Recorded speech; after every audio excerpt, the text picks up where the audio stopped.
Proximity in design really means that objects that are near each other are seen as a unit. Now, if we take a look at this slide or this image, we want to put items that are related close together. And so this helps the person that's looking at it to know where to start reading. Now, of course, you probably started reading this slide right around here somewhere.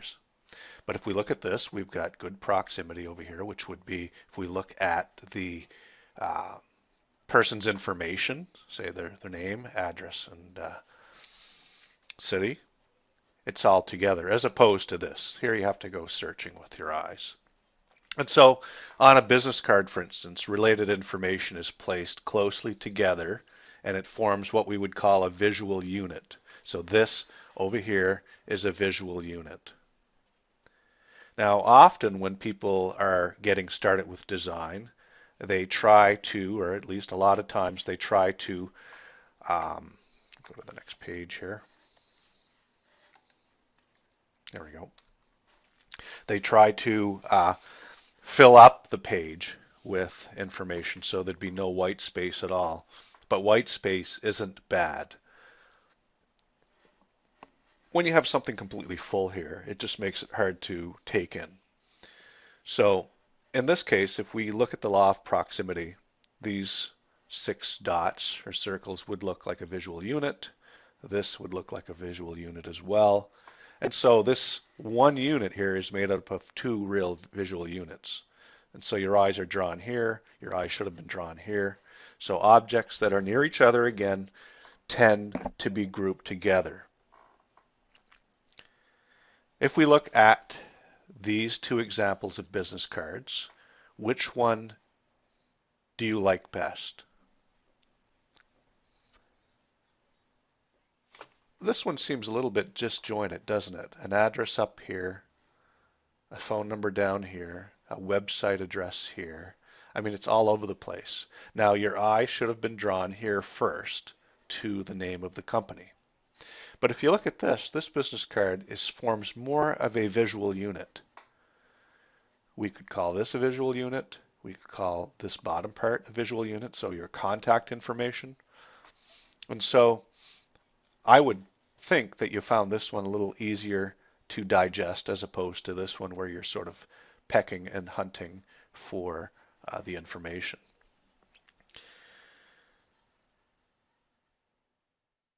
Here's another example. These blueberry boxes, they don't really go together. I mean, this would maybe serve as a good, I don't know, a bottom, say a footer image on a website maybe, but it's not great.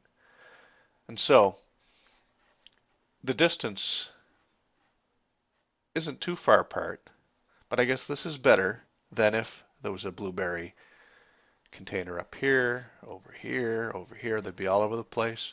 So we have some proximity here, but still not great.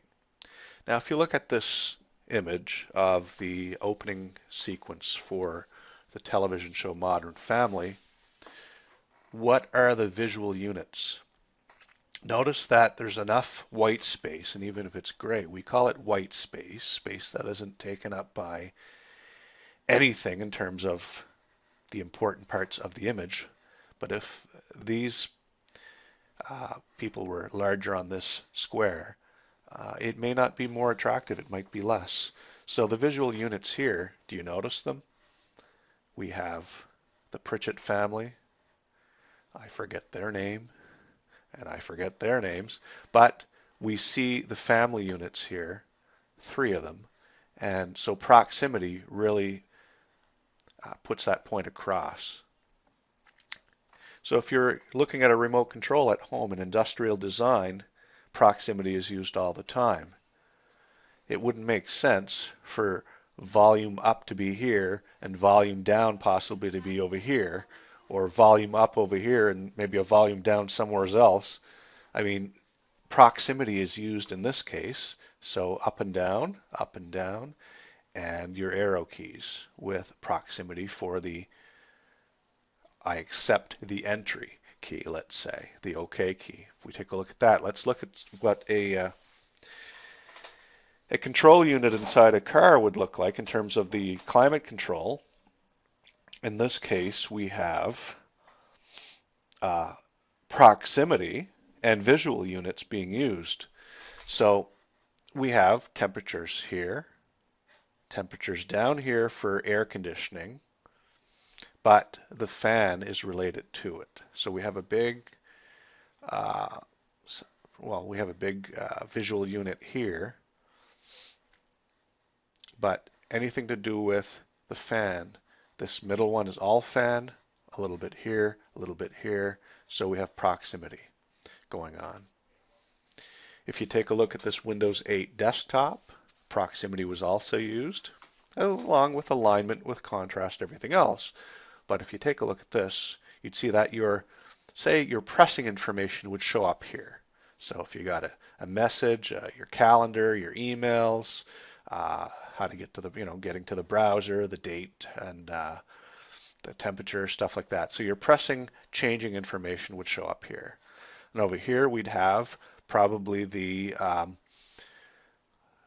parts of the operating system that you use the most. And these can be, you set up the proximity if you want to. And over here we have proximity when it comes to using applications. And so if you were using Word, Excel, PowerPoint, maybe the better proximity for you would have been to put Word up here in the corner, Excel here, PowerPoint here, but this is really up to the user to work with the proximity. So we're going to assume that this person's desktop, they use Blend for Visual Studio often, Facebook Messenger, so they're most popular, they're most commonly used applications here. If we take a look at this website, we can look at some visual units here. CNN sticks right out, so we have a visual unit with the different versions of CNN, and then we have our categories here, that's a visual unit. We have, of course, the latest news, so that's a visual unit here. Alignment comes into play. All the sort of videos and extra features are here. And so we have a bunch of visual units on this page. Is it perfect? Probably not, but it works relatively well and it's a successful page. If we look at this website for Ford, what are the visual units? Where was your eye drawn to? My eyes were drawn to the cars. So we have a visual unit of the cars here. And then a visual unit of the text and the buttons and stuff like that, but our visual units here, sort of this is what they want you to click on, so I would be tempted to either click on a car or click on one of these, and so we have our visual units here. And of course, the bottom part of the page here, we have some visual units. So again, just to recap, the purpose of proximity is more to organize your information, to set it up so that people that are visiting your website or looking at your flyer or we could do this with, we don't really have, we have proximity and audio, but we'll talk about that a little more specifically when we get to that unit, and the same with video. But you should allow plenty of white space. We have lots of, we could call this white space over here, parts that aren't important.